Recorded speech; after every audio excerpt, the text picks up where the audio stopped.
realistically, what's most often the true bottleneck to advance technology, it's people. It's intellectual resources. It's smart people who want to work on it. So you as an engineer have tremendous power. Like if you choose to work on, say, a net good technology versus a net bad technology, you can truly change the cause of humanity. Hello, everybody. Today's win-win episode is, well, it's the opposite of rubbish, because I am speaking to Boyan Slat, the visionary founder of the Ocean Cleanup. The Ocean Cleanup is a non-profit taking on the gargantuan task of removing plastic pollution from our waterways. And they're not just cleaning up the garbage patches in our oceans either. They're also building filtration systems on the world's most polluted rivers to catch all their plastic before it reaches the sea. Super inspiring stuff. And as well as getting into the various challenges of this project, we also hear Boyan's unique insights and philosophies around technology, game theory, activism, and of course, competition. On that note, let's dig in.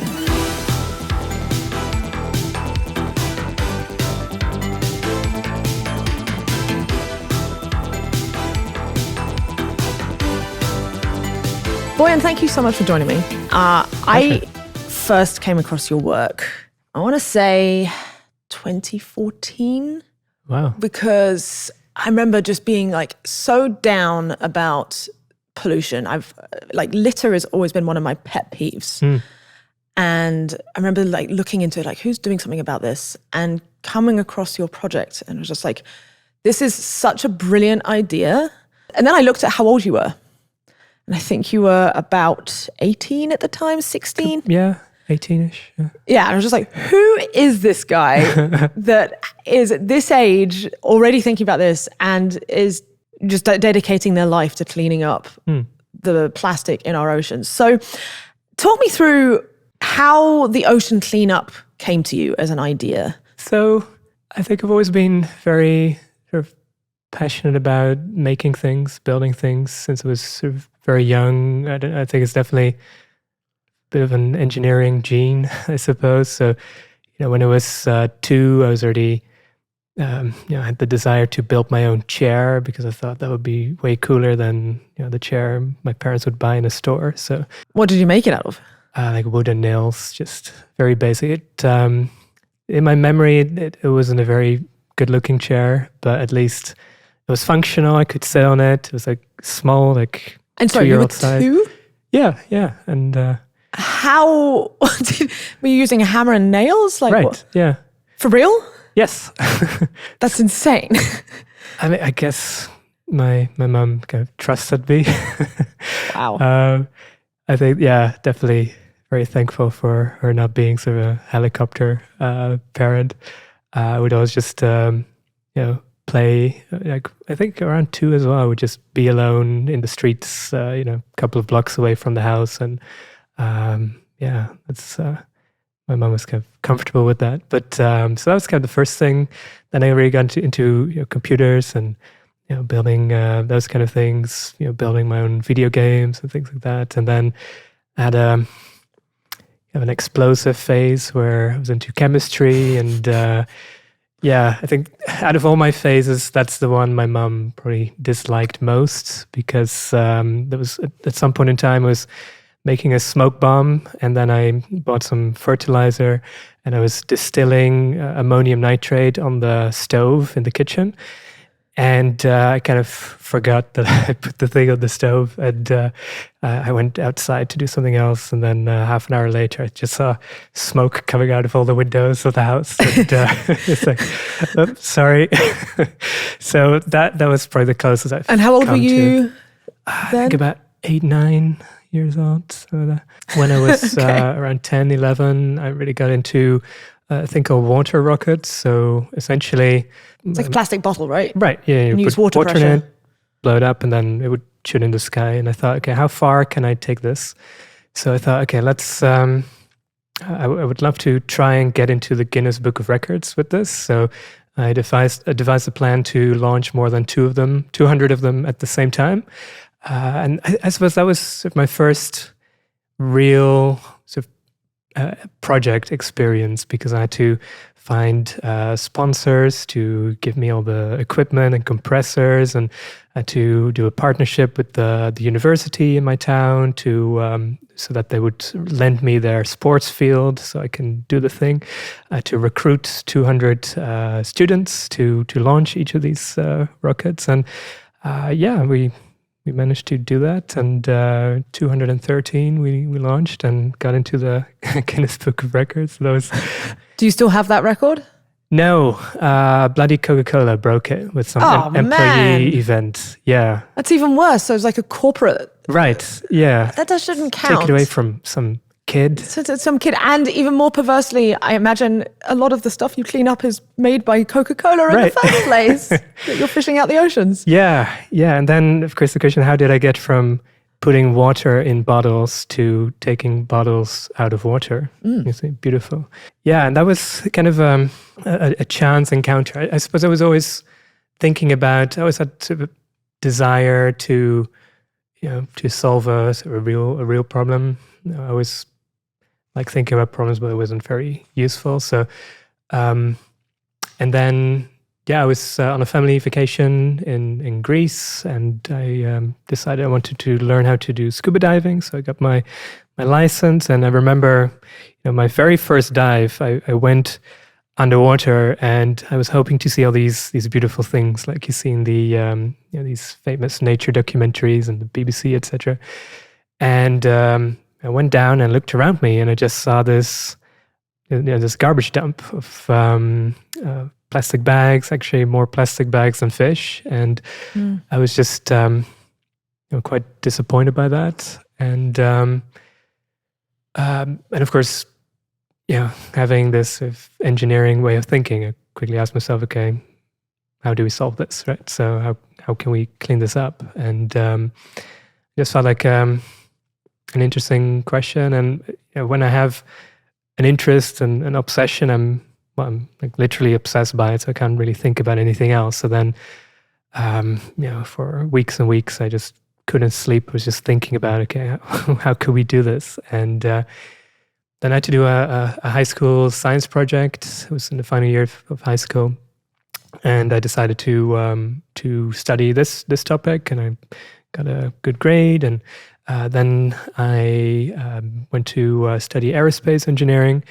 But after half a year, I still couldn't stop thinking about it. And then that's the point I decided to drop out and start the ocean cleanup.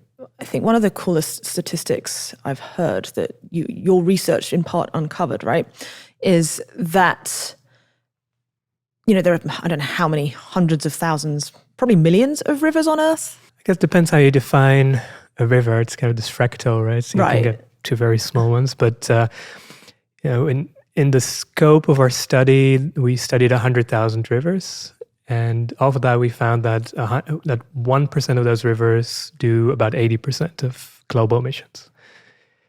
And now, we're of course continuously refining these models, but we think it might be even more skewed, the distribution. So it's a very small fraction of rivers responsible for most of the pollution. Right, and so this research in part has sort of directed you towards where the most sort of Pareto efficient, where to direct your energy, right? Yeah.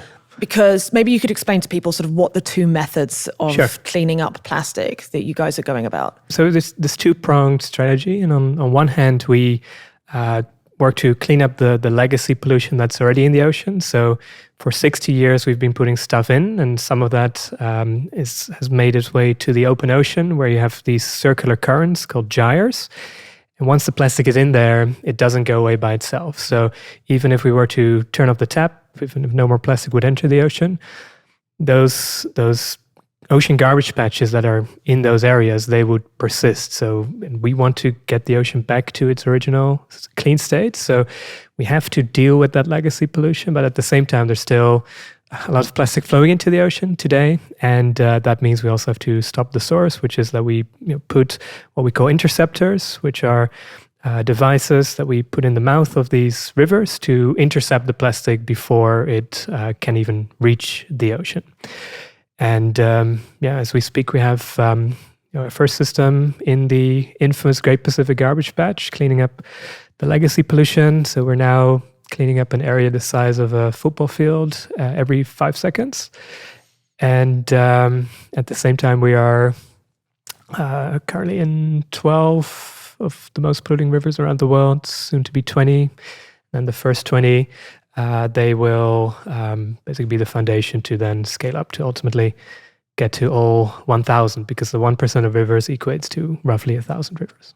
And where are the worst offending rivers? Yeah, so what's quite interesting to see is that the amount of plastic emissions to the ocean is very poorly correlated with the amount of plastic that is being consumed. So in the wealthiest countries of the world, most plastic is being consumed, at least per capita. So in total, if you look at North America, Europe, Japan, Korea, those places combined, they consume about a third of all the plastics globally, but they're responsible for less than 1% of global emissions. So it's not, the people in New York or Paris that are where the most of the pollution is coming from.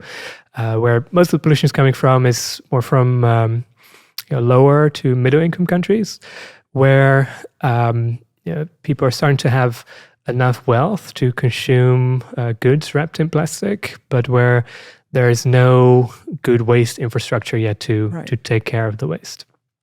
And so it's really this systems issue. And the thing is that waste management is very expensive. So already the world spends more than $400 billion a year on just collecting and disposing of waste.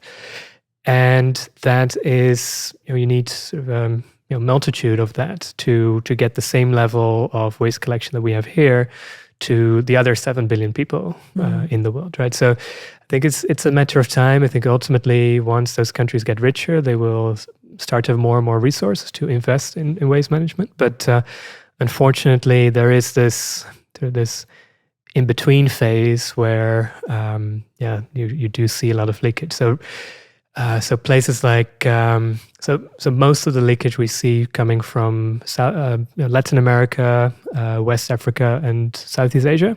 Mm-hmm. So really places like Manila, Jakarta, Mumbai, Guatemala, Lagos. Those are really the plastic pollution hotspots of the world. So is your goal to build interceptors in all of those, around those cities? Yeah. So we are in Indonesia, Vietnam, Malaysia, soon in Bangkok, Thailand. We're in Dominican Republic, Jamaica, Guatemala, and we have one in LA as well. And how have the governments been, by and large? Supportive, but challenging, I would say. So, I mean, there's no one that says like, I don't want you to clean my river. But it's just the same thing all around the world where, there's just a lot of bureaucracy. It's a weird thing. There's not like a standard procedure for putting something in a river. So you often have to start from scratch in terms of the legislative the legislative framework. And so sometimes we've been in situations where you're dealing just with 7 ministries for just one river to get one piece of paper, which is a challenge. Another kind of ironic thing is that you also always have to deal with environmental permitting, which is if you think about it, like the amount of delays that has caused to us probably resulted in thousands of tons of plastic that are now in the ocean because of environmental permitting. So it's so that's always a challenge. And again, I don't think it's bad intent. The governments are really supportive, and in actually a lot of the places they either run the operation, the intercept operation, or they take care of the operational expenditures. So they're really part of the project. It's just it just takes a lot of time and energy to set up these partnerships. When it comes to cleaning up the pollution that's already in the ocean, it's international waters. So then you have this very complicated sort of misalignment of incentives, right? You have a multilateral coordination problem. Can you explain that a little bit more for people? It's a situation where you have where it's the good of the single actor is not necessarily aligned with the good for everyone, right? So for example, with overfishing, it's there's a selfish interest to maximize the amount of fish that you catch. But then if everyone does that, then everyone is sort of worse off. So the same goes for the plastic in the ocean. Of course, there's a certain cost to limiting pollution emissions. But ultimately, we all suffer from a loss of biodiversity, economic impact, health threat to 3 billion people around the world that rely on seafood. So that's the ocean issue. But the thing with the rivers, I think what's quite powerful is the fact that about 98% of the pollution that is emitted comes back to a shoreline within a year. So most of the pollution that, say, Indonesia emits remains in Indonesian waters, ends up on Indonesian beaches. So in fact, there is this strong sort of selfish interest. Right, which actually in some ways makes the problem easier then, right? For sure, yeah. It's, we don't have to appeal to being sort of a good global citizen to put interceptors in rivers. Now, if you want to do something good for your city, for your state, for your country, this pays back 100x in terms of your ROI, in terms of just putting this into your river. So I think the most important thing now is to build success stories that people know, like, hey, this works, this can be done. These are the numbers that actually show the cost benefit of doing it. And building the relationship with these governments, getting a foothold, starting with one deployment, one city. And then once they see the value, I think it should become more and more easy, I think, in the future to scale that up. Yeah, so some of the pushback I've seen you get on Twitter is, and I can sort of somewhat empathize with this question, which is, if so much of this problem of the plastic is coming from, this idea of single-use plastics, the lack of disposal systems, proper waste management systems within these countries, then isn't by providing a sort of net to clean it all up, isn't that disincentivizing them from actually investing in fixing the problem in the first place by either, having stricter regulations on single-use plastic or plastic in general, or by installing proper waste management so that it doesn't just end up on the streets and then washed into rivers? Yeah. How do you feel about those arguments, and what is your answer to them? I understand the concern, and I understand the question. I think it's a valid question to ask, but I think in reality we've seen very much the opposite, where before we deploy somewhere, there is just nobody's talking about plastic pollution. It's kind of this invisible thing. People don't really think about it. Then when we bring the interceptor there, it actually suddenly makes the problem top of mind. It's it's in the local news. Everyone's talking about it. So suddenly this becomes an issue that people think about. And on top of that, these interceptors, they don't just prevent the stuff from going into the ocean, but they also collect a lot of data about what we collect. And with that, of course, they're essentially measurement tools for the government to see whether their upstream policies and their waste management, whether that actually is improving or the opposite, right? So is it like the type of plastic you are collecting? It's like, is it plastic bags or bottles or exactly, and the amount. So do the interventions work or not?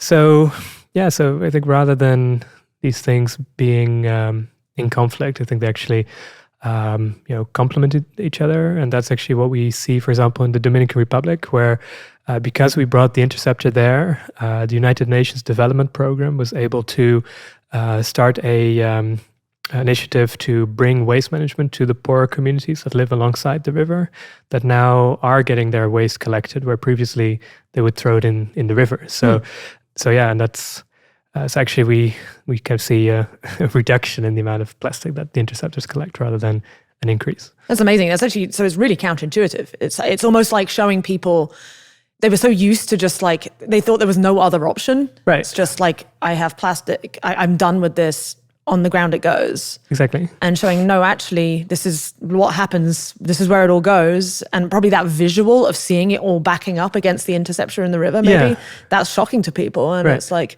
look, not only are we trying to stop this because this is a problem, but there are other ways, that, you don't have to live this way. And I mean, you can also do sort of the reversal test on the argument of, okay, well, if that's the issue, like where should we stop? Should we also stop sweeping the streets? Should we stop collecting garbage because we shouldn't make garbage in the first place, right? So it's like, I don't think it's acceptable to let this leakage go into the ocean. And I think, it doesn't really matter how we stop it as long as we stop it, I think. So, so I think we should focus on what are the most effective interventions rather than what is ideologically the most sort of preferable solution.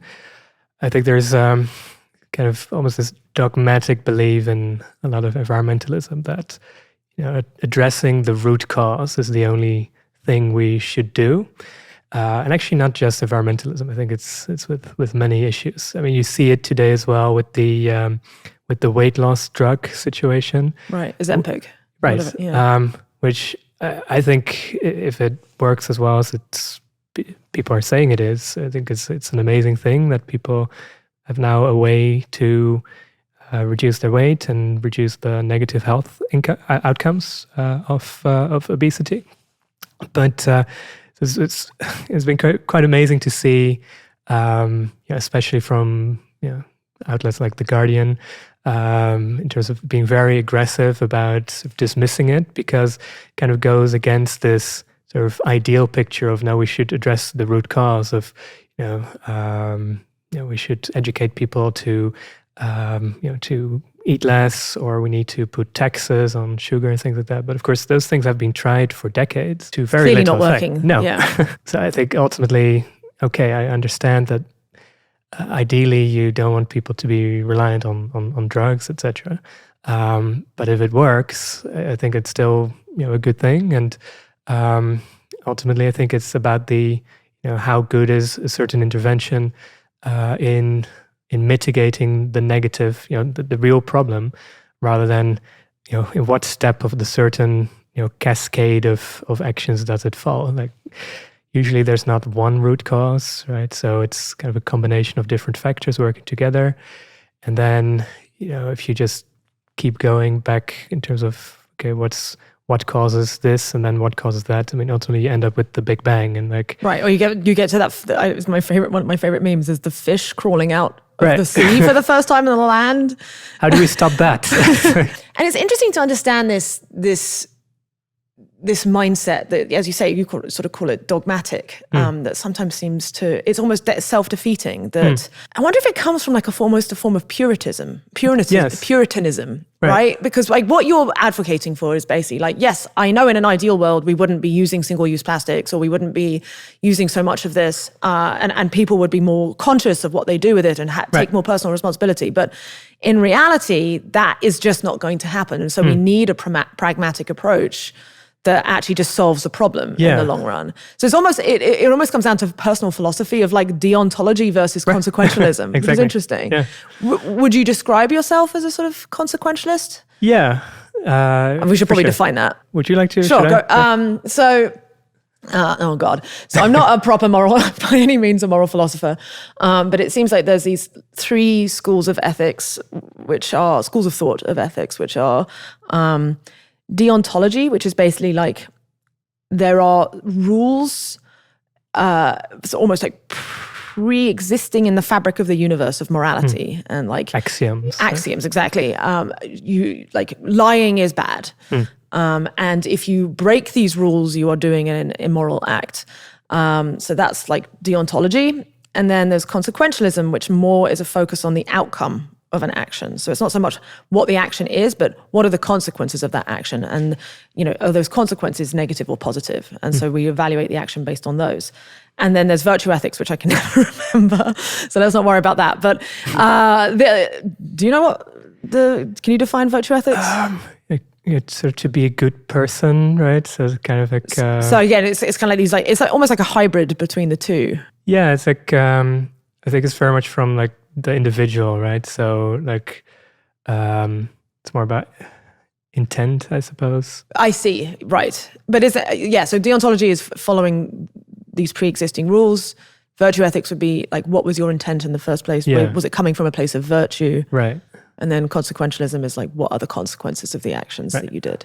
Right. And it feels like this idea of almost like these two schools of thought of how to solve problems stem out of these different moral foundations. As a consequentialist, it's always kind of weird, but being a pragmatist is somehow very offensive to some people. It's like, why do you think that is? I think there's sort of this moralistic point of view. I think that the word Puritanism, I think you just used. So it's almost like humanity is doing something bad on the natural world, and we should sort of redeem ourselves for the bad that we do.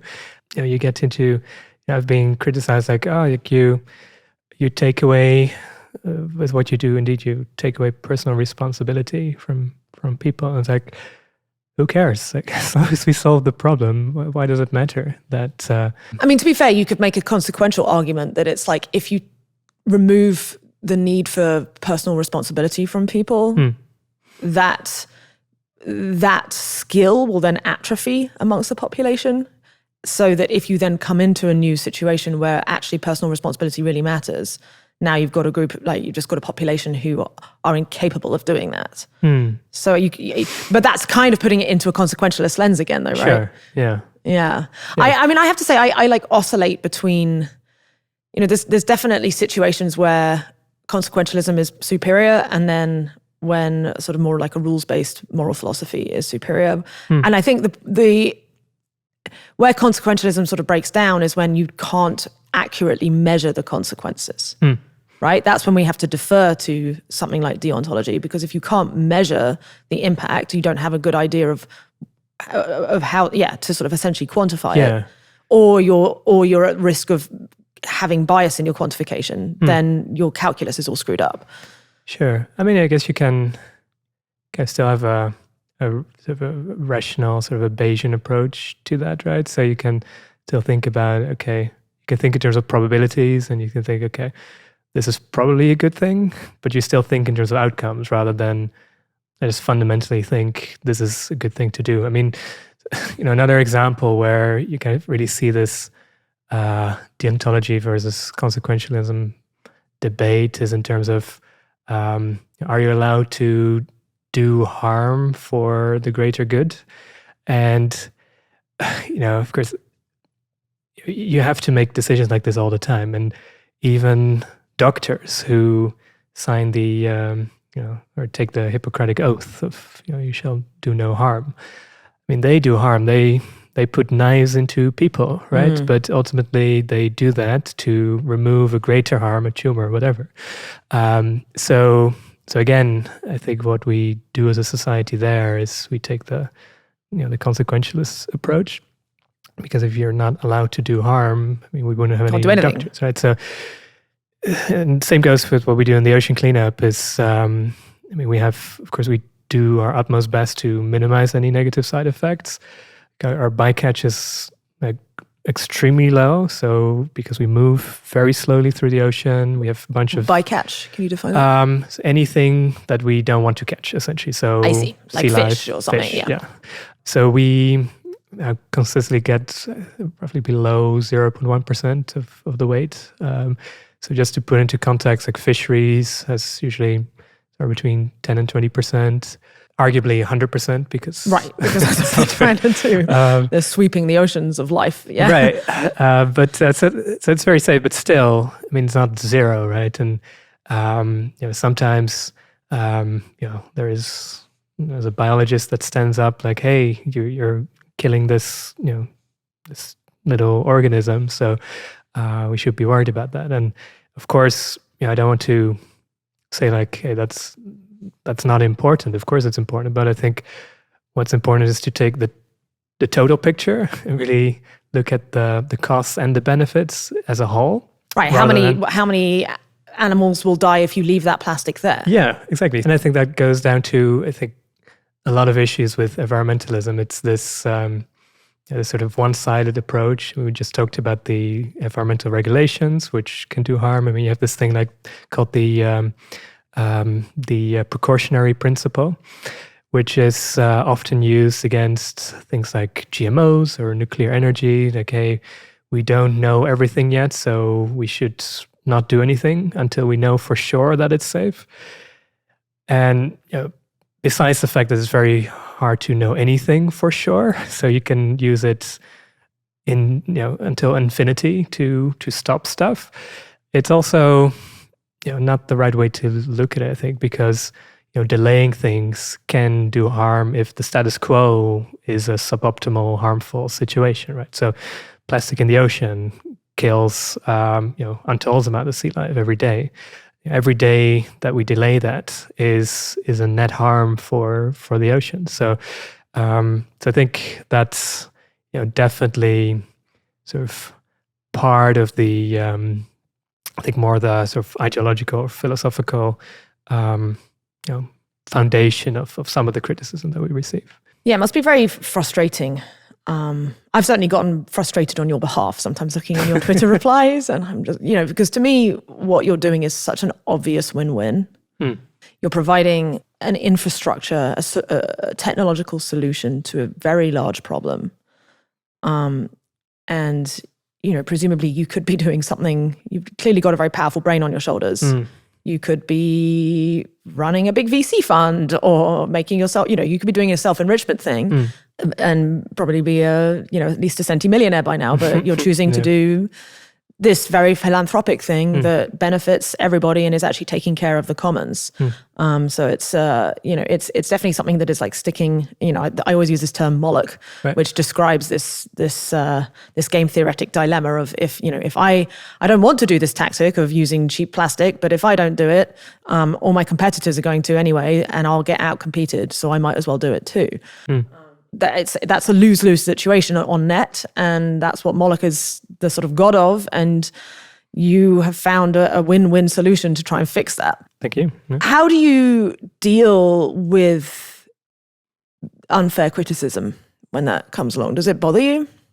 There were definitely times when it hit me emotionally, especially when it was coming from I was just getting started, and of course I read into all the existing literature on the problem, and then seeing some people from organizations, other NGOs that you admired, criticizing you because they say like it's bad what you're doing and everything. That's that was painful at times. Even had scientists to tell me like you breed distrust because you think you're above the experts from someone with a PhD, and it's like, I mean, it should be about the arguments, right? It should be about evidence. And there's many people who are really more eloquent than I am on this topic, but there's this quote from Richard Feynman that I love, which is, science is the belief in the ignorance of experts. And that's certainly true. I mean, there should be no room for sort of arguments of authority. What's your take on the degrowth arguments, the degrowth movement as a possible solution to reducing plastic pollution? I understand why it sort of intuitively feels logical. So if you look at historical trends, of course, human civilization metrics have done this, great. At the same time, environmental things have usually gone in the opposite direction.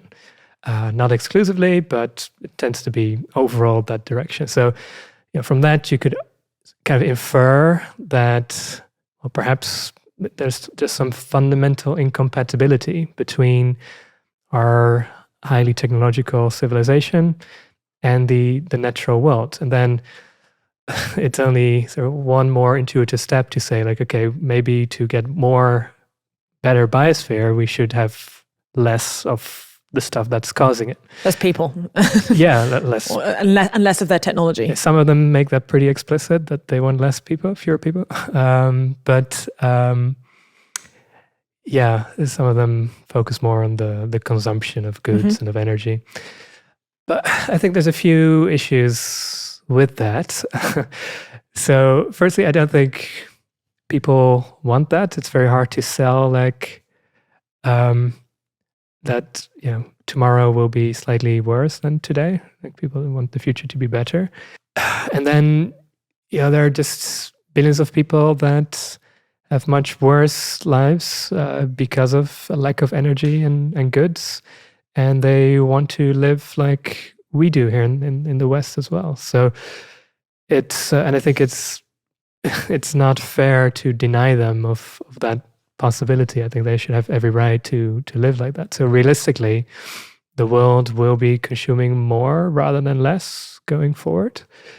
And then sometimes people argue, okay, maybe we can do with half the amount of energy that we use today. But then if the other half is still produced unsustainably, I mean, it's still not a solution. So sort of reductio ad absurdum, like the only way to, that path can actually work is to really go all the way back to the caves. And then even then you can argue that the per capita environmental impact of early hominids was significantly higher than individuals today. Like, if you feel like you're bored, you can Google the Quaternary megafauna extinction, which was this situation tens of thousands of years ago, that whenever humans hopped to a new continent, surprisingly, somehow all the big mammals just disappeared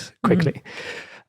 So it's like we're pretty sure that us humans caused that. And of course, we were just with a very small number of humans back then. So probably the per capita environmental impact of humans was actually much greater in sort of pre-industrial societies compared to today. So it's just, I think the situation that we find ourselves in, the only ways forward, we have to accept we live in this technological world. We have to accept people want more, and that we need to raise many people out of poverty still. And what we need to do is we need to develop technology that provides all those goods to humans without having those negative side effects, to design our civilization to be compatible with both humans as well as the natural world. So I'd love to understand more the incentives that are driving plastic pollution in the first place. Like, it seems to me that, again, it's this chicken and egg, it's the person who's buying the cheap product and then not dealing with it, just throwing it on the ground. But then it's like, well, it's the companies that are using the cheap packaging. Plastic is cheaper than paper or wood or whatever. So they're using that. And then it's like, but then it's I don't know, you can keep going back and back, and it just seems like it all comes down to incentives and right. Everyone just trying to do the most efficient cost-cutting thing. Would you agree with that? Yeah, I mean, definitely for companies, plastic is cheaper than other materials. For consumers, it's more convenient, cheaper too. So definitely it's like good for all the individual actors, but collectively it has this huge sort of externality that is not properly priced into the cost of the material. So how do we internalize those externalities? So that is it? Can you put QR codes onto every item so that you can trace it back? So this was the company that created it, because that's the thing. These companies, their profit and loss at the end of each year. Yeah.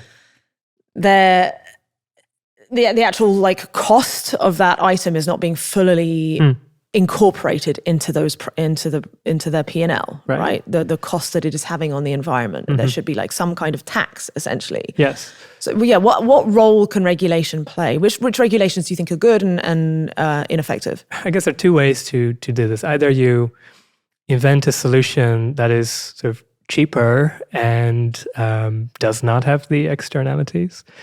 And of course, this is kind of the approach that seems to be winning when it comes to climate change. Just make solar power very cheap, make electric cars cheaper than gas cars, and that's how you get out of this.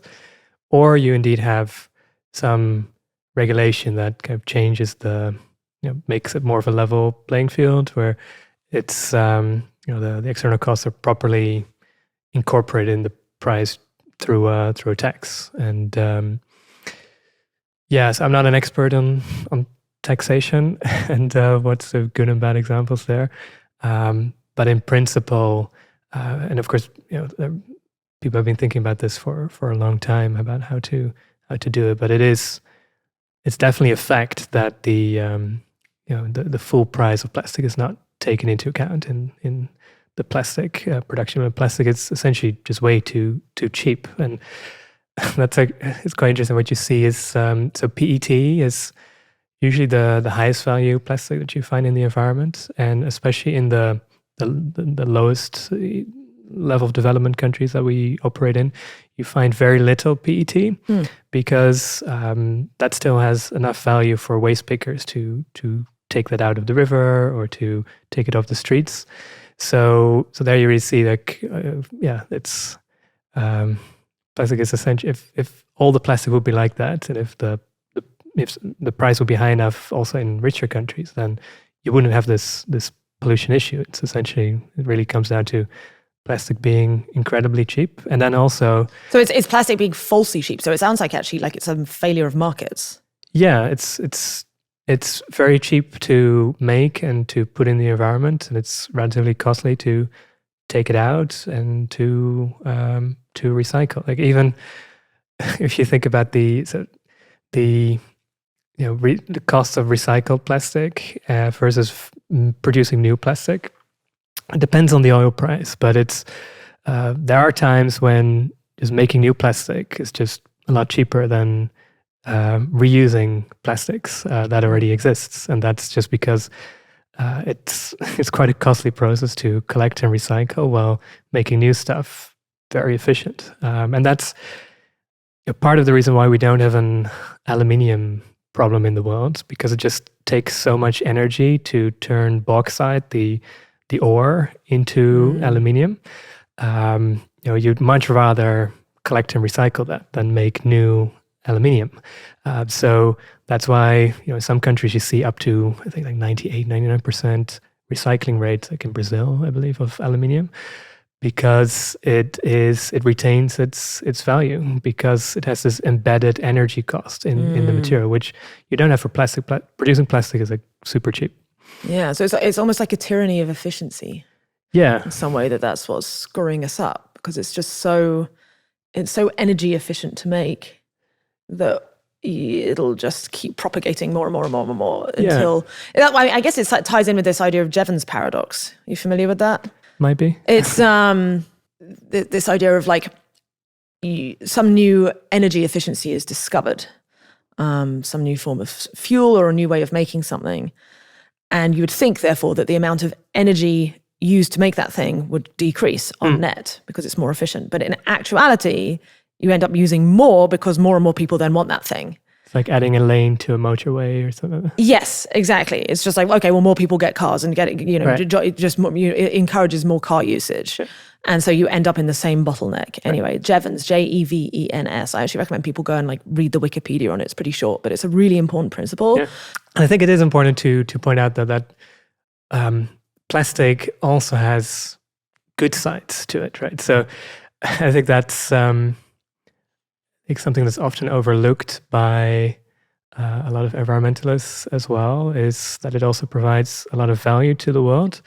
It's especially if you go to the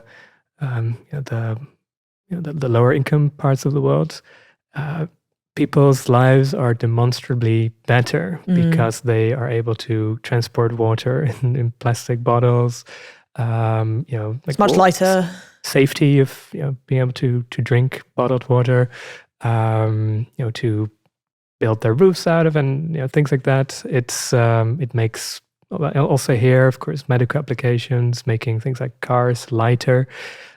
Plastic does provide a lot of good, but the thing is, I guess every technology has sort of good sides and bad sides, and what's important is that we try and keep the good and get rid of the bad sides to maximize the net benefit of every invention we do.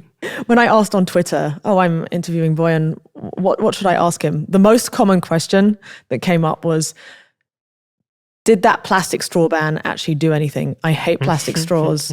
How prevalent are they in the oceans, really? My suspicion is that's an example of a dumb regulation. Would you agree? Yeah. Why did that happen?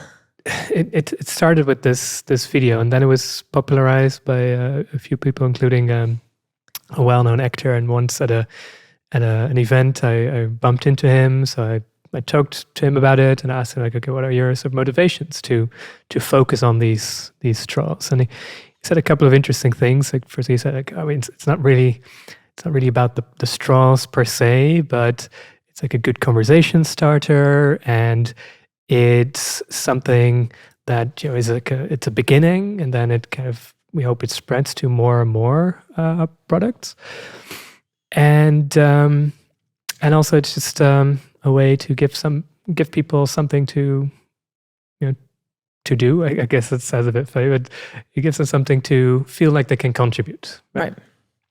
And I was thinking about that, and I thought, like, well, sure, you have, if we conclude that the benefits of doing banning straws is relatively small, but I think there is sort of this cost side to it, right? Because I think first and foremost, I think there's this big risk of polarization, plastic pollution.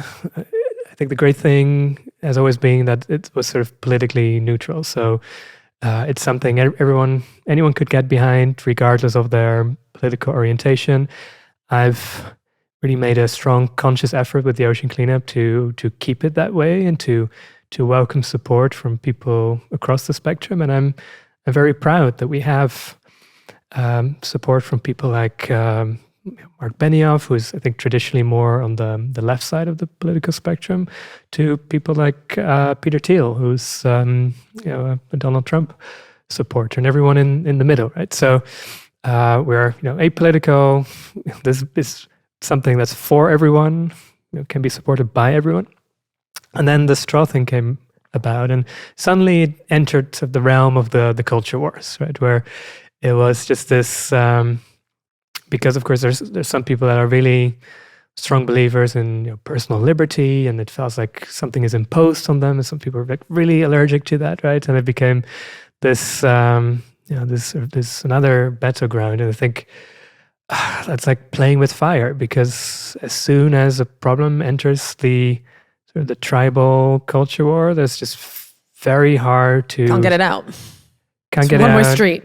Yeah, and you can't make any progress anymore on the issue. So that worried me, and I think fortunately the whole thing was contained with the straws. I think plastic pollution as a whole wasn't super effective, but still, I think that was something I was really worried about, and then also, of course, the willpower of people is really a finite resource. So I think even more so than money or time, it's really people can only worry about so many things, and I'd rather have them use their desire to do something that actually has an impact, than kind of letting that all that energy sort of disappear in the void because it doesn't do anything. And then also I think it just gives an opportunity for companies to kind of do greenwashing or kind of window dressing. So I remember there was this headline or this article about sort of a well-known fast food chain in the and this was in the UK, where they made the switch to not proactively give plastic straws, but to let the consumer decide whether they would. So they have to ask for a straw to get one. And then there was this quote from the country manager of the company that says like we're very happy to help do our bit for the environment. And it's like, you sell beef, which is probably the highest, that's the highest carbon footprint of any type of food, right? So, and what you do with the straw is like absolutely, nothing. negligible Yeah. in terms of impact. I think that again, I think is kind of a harmful side effect. And then on top of that, just if it's really about these sort of second order effects that this person was telling me about, I mean, I think we should be open and transparent about that. I think it's not.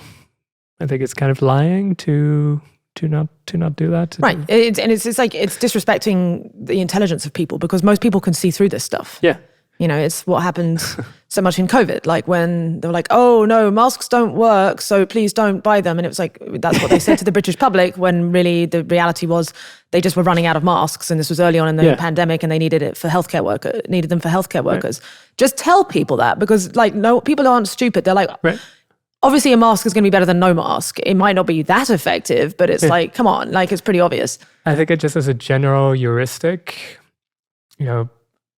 it tends to be the case that second order effects are smaller than first order effects. Like if you try and achieve A and it has side effect B, probably because you make this conscious effort, A is going to be bigger in terms of magnitude than B. So I think this is kind of a criticism that we sometimes receive. Like, and actually, this actor I was speaking to, he then started to make the point, like, actually, he was expressing his concern about our work, because he was worried that people would become complacent, right? That they would think that the problem is solved because of what we do.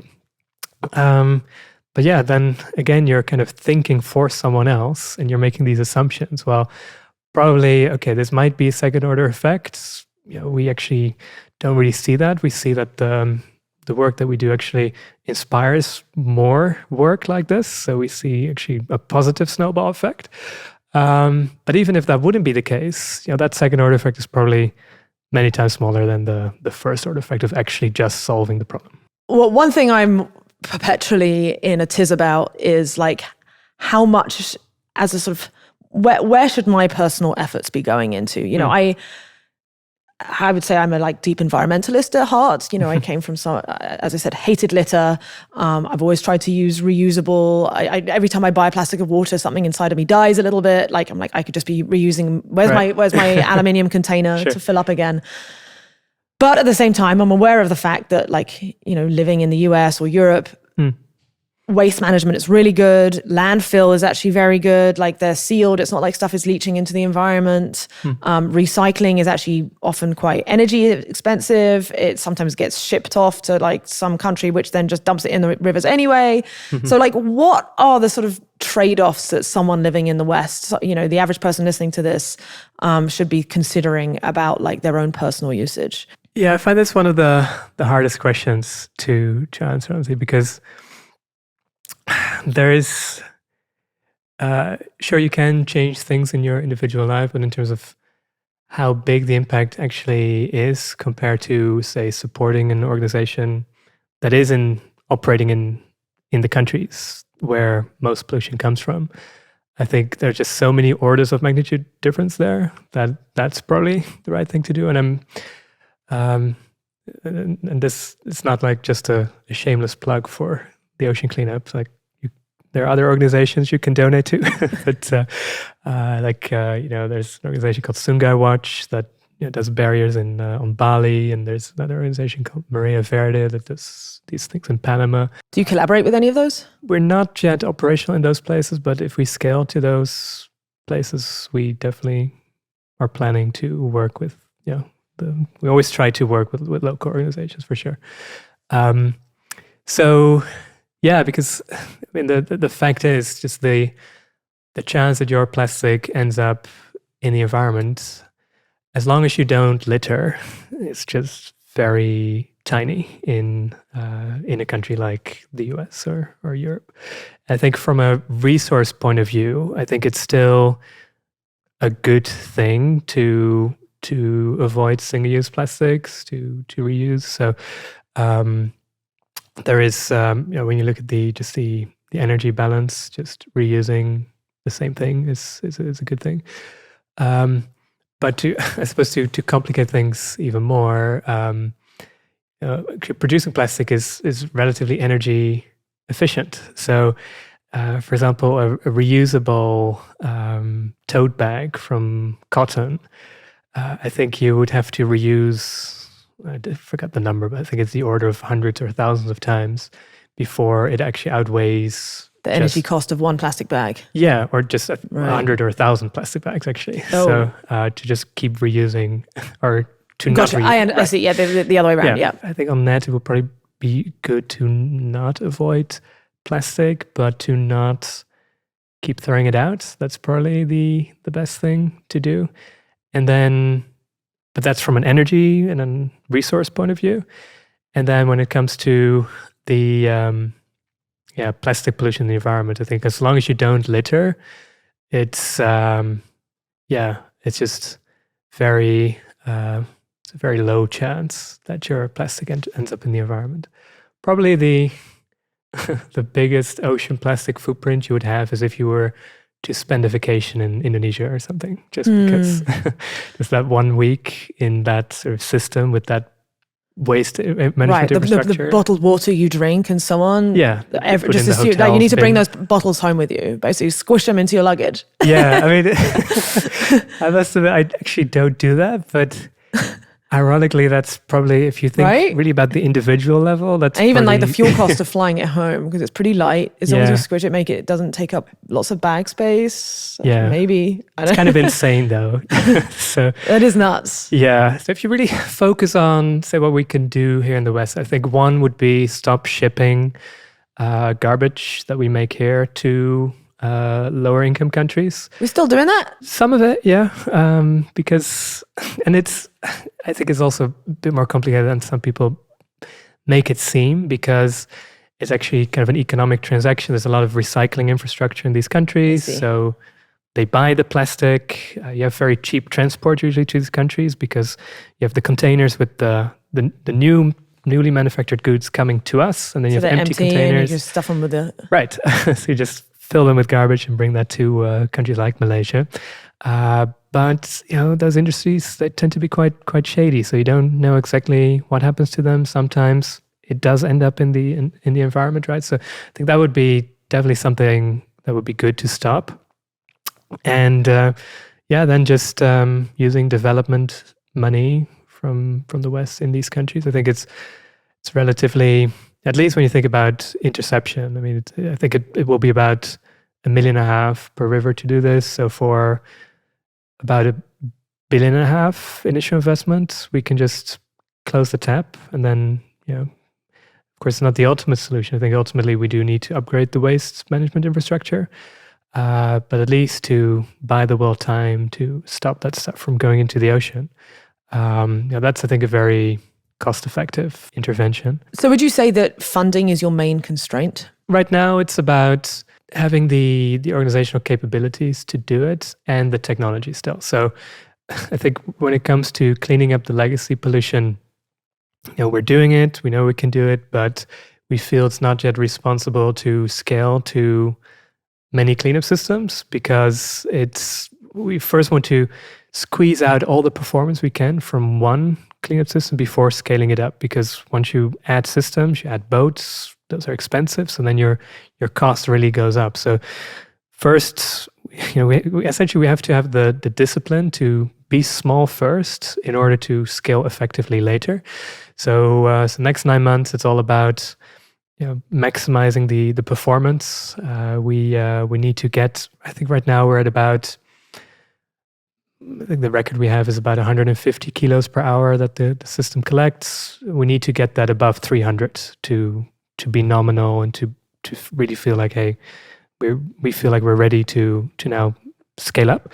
So that's really just about making it efficient, making it cost effective. And then in rivers, we're currently having this first batch of 20 rivers that we use to essentially teach ourselves how to do it. So these are many different countries, so we learn how to interact with different governments. They're very different rivers, so there were different types of interceptor we have there. So also to learn how to make those effectively. And so it's really focused on completing those first 20 first before we then start scaling up again. Because if we don't get rid of the mistakes now, and we're going to make mistakes in the next 100 rivers, that will be, very problematic, very expensive. Yeah. So we want to make those mistakes before we're big, essentially. So that's why we need to have this discipline. So next 9 months is about completing those first 20 rivers, so that we have all the knowledge we need to scale effectively starting sort of mid next year. I've been thinking a bit about this idea of, some people claim that technology is values neutral, right? That, it's not the technology itself. It's not guns that kill people. It's the people that do it, right? Yeah. And so, to the effect of a technology is what it is. It's how the humans use it that determines whether it's good or bad. Yeah. And then there's this really interesting article by the Consilience Project, which talks about what basically makes the argument that technology is not values neutral, and that depending on the technology itself, it will shape behavior. So like arguably something like Instagram comes along, which is very image-based, that will tend to make people be more vain. They'll tend to favor more vanity-flavored things, or that mode of that medium of information exchange as opposed to via words. Right. Or you have like some technologies which are more offense versus defense bias. A hand grenade versus a vaccine or something like that. Which sort of camp would you say you fall in on that, or how do you think about this? Yeah, I think this phrase "technology is neutral." It's just what we do with it. I think it's the biggest lie people tell about technology. I think it's very wrong. I think you already mentioned a few good examples. Like just think of some extremes. Indeed, like an alternative for CFCs that doesn't harm the ozone layer. I think that's objectively a very good thing, versus developing a new type of weapon that everyone can 3D print in their backyard or something like that. I think there is, or a very highly pathogenic virus or something like that. So it's kind of this. Steven Pinker has this great book called The Blank Slate, about the denial of human nature, where for all sorts of political reasons, people deny that there is this. There's a direction in part embedded into us, in our DNA, in our genes, and I think a similar situation is the case with technology. I think there's a denial of technology nature, where indeed the inventor already embeds a certain direction into the technology, because by shaping something you limit what it could be used for, and that. So I don't think technology is neutral. I think it's a spectrum, right? So some things are sort of extremely net negative, extremely net positive, and then you'll have stuff that is roughly in the middle. But yeah, and I think what you often see with leaders in technology, they will gladly take credit for the good technology does, and how they're helping the world with their technology, and how they're curing cancer with their new AI or whatever. But yeah, they bring up these technologies neutral arguments if they're talking about the bad sides. And yeah, I don't think you can have it both ways. And So I'm almost like thinking, I don't think engineers and inventors and technologists realize how much power and influence they have over humanity's future. If there's technologists listening, what are there any like heuristics they should and could be following? Is it like they need to be better, spending more time in the R&D phase, spending more time in the pure research of like, let's simulate through how, if this technology is maximally successful and is deployed, how the world might look. Yeah. Like, should there be just much more resources going into that phase, essentially simulating the impacts, or what do you think? I think it should start with engineers being aware that they have this much power. Okay, yeah, that's step one. Yeah. Admitting you might have a problem. I mean, doctors have this Hippocratic oath. I'm not the first one to suggest that maybe, just like at med school, you learn about ethics. Maybe we should have ethics classes in engineering colleges as well, so that people become more aware of, okay, like the actions I take actually have an impact on the future. And then, whenever I speak to technologists that are working on something that I think is sort of morally questionable, the thing I often hear is like, yeah, it's cool. Like, it's so cool what I'm working on. And yeah, I just, I would encourage engineers to really think through, like, okay, what I'm building, how could that be used? And do I think that's net positive, net negative? Is it sort of uncertain? And what could I do to move towards the positive side on the spectrum? Could I embed certain safeguards to do that? Because I don't. When you think about the development of any technology, people or shaping the direction of the future, people tend to think in terms of financial investment, like, we should divest from fossil fuels, and we should, so it's there's often a lot of focus on the money side, but I think realistically, what's most often the true bottleneck to advance technology, it's people, it's intellectual resources, it's smart people who want to work on it. So you as an engineer have tremendous power. Like, if you choose to work on, say, a net good technology versus a net bad technology, you can truly change the cause of humanity, because you might be the bottleneck for certain technologies to either come to fruition or not. Were you a competitive person at all Yeah, growing up? Did you like sports?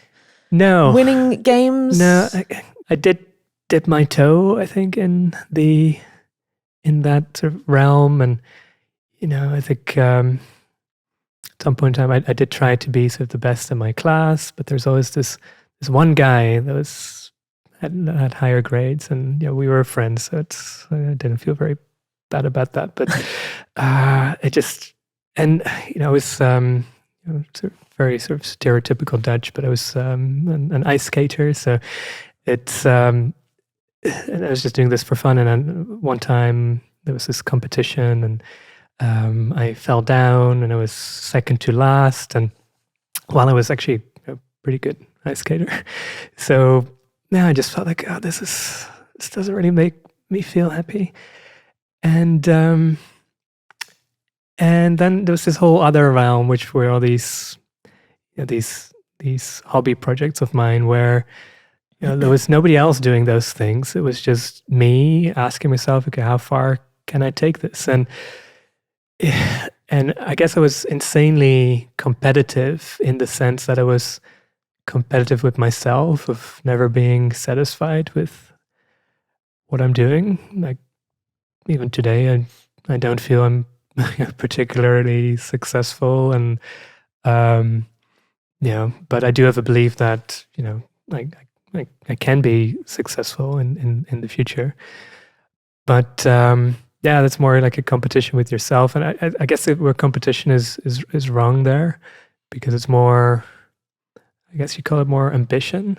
It sounds like your source of motivation as a non-competitive person and conventionally competitive person is, as you say, with these different versions of yourself. So it's a form of like, you're creating an artificial form of zero-sumness. Yes. Amongst these different old personas of yourself. Yeah, future me is in competition with present me. Exactly. Yeah. And that is what drives you, or do you think you would still have your ambition without this sort of dissatisfaction feeling? I just find it very hard to be, to cherish the moment. It's and also with the nature of what I'm doing, you can always be better, right? So like we had this, I guess, sort of insane uptick in cleanup performance in recent months. 2/3 of everything we've collected so far was collected in the past few months, in the past 4 months or something. Congrats. So it's kind of cool, but of course, just focused on the next thing. Okay, how do we double this again? How do we triple this again? So I think that's kind of the I guess it's for most entrepreneurs. It's this uncomfortable situation where, or I suppose this tragic situation where I think if you are satisfied, I think that can lead to complacency, and I think there's this hunger for more and dissatisfaction. I think I suppose that is in a sense what you need to keep pushing yourself. When you say, the motivation that drives you to fix the ocean plastic problem is coming from this deep, almost like discomfort and dissatisfaction. Yeah. And I feel like a Buddhist would say, well, that's, if you took a sort of that kind of philosophy to its extreme, where everyone is just in a permanently happy, satisfied with the moment state. Yeah. Then problems, yes, it's true that many problems wouldn't be created in the first place, but at the same time, many problems don't get fixed. Sure. So it feels to me like we need to harness this like the energy of the dissatisfaction within people like you. You've found a way to direct that energy into something that's clearly a net positive for the world. And for the most part, a lot of great entrepreneurs have also done that. If I think about all the big entrepreneurs that I've met, they also have this same, like, not working hard enough, need to be doing more. That is not a good or a bad thing. It's just a tool. And the question is what is it directed it towards? What is the goal that is being optimized for? Is the goal clearly a win-win, or is it more a win-lose, or is it actually a lose-lose? I mean, we, as a sort of rationalist person, you always love to, to complain about biases and everything. But without optimism bias, there would be no people like me, it's completely irrational.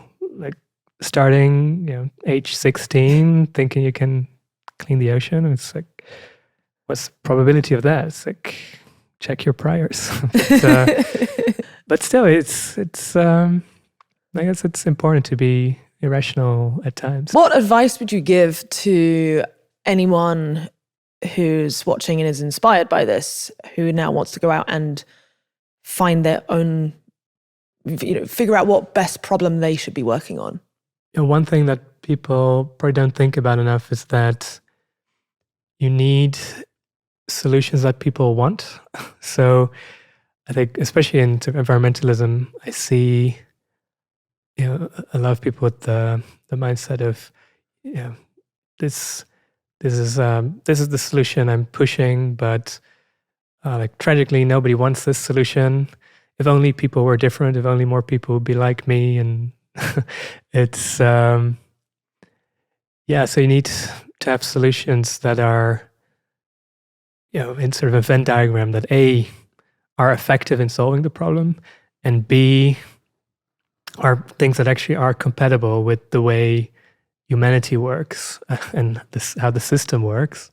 Because if it's not, it can look great on paper, but it will never work in reality. So I guess that's an argument of pragmatism, but I think it's important to, I think you can design your solution in a way that is, appealing to the masses, and it's something that people really want. So that's How would someone think about going, whether a problem should be solved as a non-profit versus for-profit? Because presumably with the ocean cleanup, there was no real way for you to do it as a for-profit, at least certainly not from the outset. Do you see a path to for-profit at some point? Yeah, I think it's important to distinguish sort of the legal entity structure, so non-profit, 501c3, for-profit company, whatever, and whether or not you have business models or whether you're just reliant on gifts and philanthropy. I don't think those two things are necessarily, you think of one being connected to the other, but I think they're actually independent things. So I think it's very hard for us to ever not be a non-profit, but that doesn't mean we can't have real business models to make this self-sustaining to a degree. Of course, at some point in time, we want to help ourselves out of business. We don't want to exist, so we shouldn't be too sustainable in our business models. But at least to scale, I think you need to have some kind of exchange of value, right? So, and definitely when I started the ocean cleanup, there was just no thinkable path that it could be a for-profit. The upfront investment required to develop the technology, to take those risks, and in light of just a very uncertain prospect of whether there would be any money to be made with that, just made it completely impossible to get any for-profit money. So then we just said, okay, well, this needs to happen, so we just do a non-profit. And I think that has been amazing. The support we've received from literally millions of people around the world over the years has been it's something I just can't get used to. Just it's if there's anything that sometimes makes me emotional, it's just this just the amount of goodwill we've received over the years, and it's just school children running around their school or bake cookies. There's something to raise money for us, and it's just really, really cool. But that's amazing, and it has gotten us to the point of where we are. But I think to scale, you do need a degree of sustainability that at least you can make financial commitments that are a bit longer term. If you have to acquire assets or have longer term contracts with operators, etc. So I think that's important. You have to scale the team. That's risky if you continue to live paycheck to paycheck. And also just the magnitude to scale up. I do think this is world's cheapest world problem. For a few billion, we can solve this. That's actually crazy. So you think for under 5 billion, we could solve ocean plastic forever? Yeah, so that's probably the right ballpark. Yeah. Is that to stop more plastic going in as well? The interceptor side, I think, is cheaper than actually doing the legacy pollution. So I think if you can, you don't want stuff to go into the ocean because it's just way more expensive to get it out later. But it's just ballpark. So is it the ballpark of 5 billion? So to put that into context, that's 2 Las Vegas spheres. Yeah, 2 balls. two Las Vegas spheres. But don't get me wrong, I think they're that thing. I heard amazing. They're good. Yeah, yeah. I haven't seen it yet. I've heard it's absolutely incredible. But just 2 of those would basically solve the marine plastic problem. 2 massive balls. Yeah, 2 big balls. We just need to trade off some balls to clean the oceans of plastic. That would be. That really does just put it into perspective, I think. No, it's not unthinkable that it will happen. I think it then becomes a question of sort of willingness of the world. Do we really care about this enough to do it? That's the thing. I think we see the will. People do care. I know it's a pretty across the board issue that most people would you rather there be more or less plastic in the ocean? 99.9% of people will say most less. people would, yeah. Yeah, right? And so the will is there. I think it's probably a combination of people don't believe it's possible. Right. I think it's just a completely intractable problem, which is not the case, as you've said. And again, it comes down to a little bit the methodology, perhaps there's disagreements on how it should be done, and you know, the reasoning, which comes down to this like conflict versus engineering mindset thing. But even that is like, you know, ultimately, I think most people would get aligned if it's happening. So, maybe it's in part, you know, when you have something like the sphere, again, like the people who build it directly get rewarded. They're going to get rich from that sphere. Yeah. Right? As they should. It's a great piece of art. The people who clean the oceans of plastic. The biosphere. Here we go. Wow, just puns out the ass. Aren't, I mean, at the same time, like there are credits to be given, you know, and I imagine, you know, you're getting some positive feedback, obviously, clearly from the work you're doing, right? You've got a lot of awards and so on. So we need to, again, it all comes down to incentive structures. Like, how do we create the incentives that will motivate more people, whether that's, you know, very rich people to fund these projects or politicians to make it their pet cause? Right. How do we do that? You tell me. Yeah. I don't have the answers either, but yeah, I'm just throwing it out there. Any suggestions, please get in touch, theoceanclean.com. Let's say the 5 billion has been raised. Yeah. And it has been successfully deployed and the oceans are now clear of plastic. What would you turn your sights to after that? So my general mission in life is to make our civilization sustainable, to at least help advance that. And, you know, I love humanity. I love, you know, the technological civilization that we've built. You know, sometimes I actually get emotional just thinking about it. I was sitting in an airplane recently actually to get here, and I thought, like, just hit me like, this is actually insane. Like, if you think about what we have achieved as sort of one species of over-evolved monkeys in just the past 200 years. Flying through the sky. It's beautiful. It's amazing. I'm just so proud of my fellow humans, and I guess, you know, people can get accustomed to everything, and it always strikes me that it's so ironic that, you know, people are kind of like degrowthers and are sort of rallying against civilization and technology, how they write all their angry blogs on, you know, advanced technological things like an iPhone or a laptop.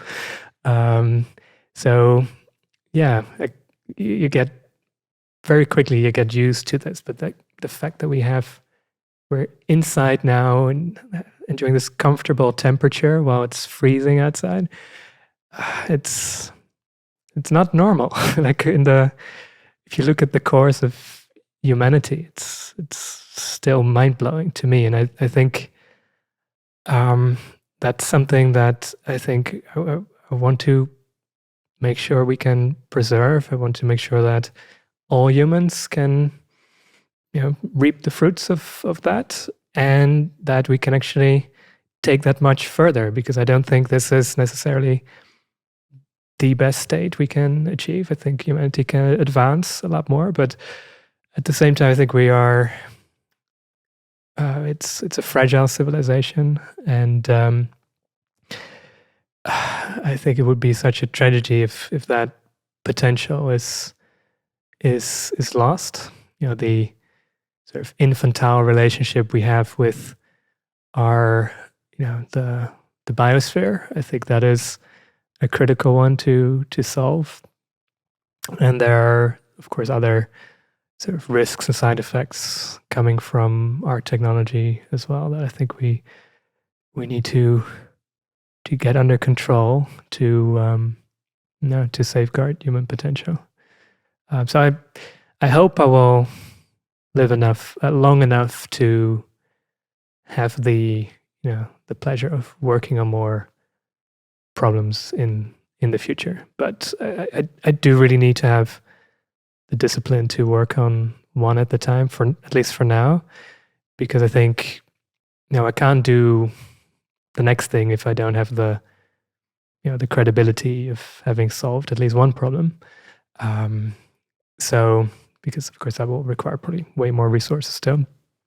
And also if we're not successful with this, I think not only is there not some other organization that will just stand up and fill that void, but is actually going to actively work against the cause, because people will say like, look, I mean, they had funding, they had all these smart people working on it, but look, even they couldn't do it. So probably it's impossible to rid the oceans of plastic. So I think that, I think that is something that sort of weighs heavily on my shoulders. I feel like, we really have this responsibility to be successful, because, if we don't do it, I don't think it's really going to happen, at least anytime soon. So there we go. Thank you so much for watching or listening, whatever format you are consuming this in. Huge thank you to Boyan for taking the time to sit down with me. I mean, it's just so great that there is someone out there willing to just dedicate their life to cleaning up after our civilization. And if you enjoyed this, which hopefully you did, considering you've made it to the end and are now listening to this, please like and share it. I mean, Boyan's message is so inspirational, so I want as many people to hear about it as possible. On that note, thank you so much for tuning in, and I will catch you next time.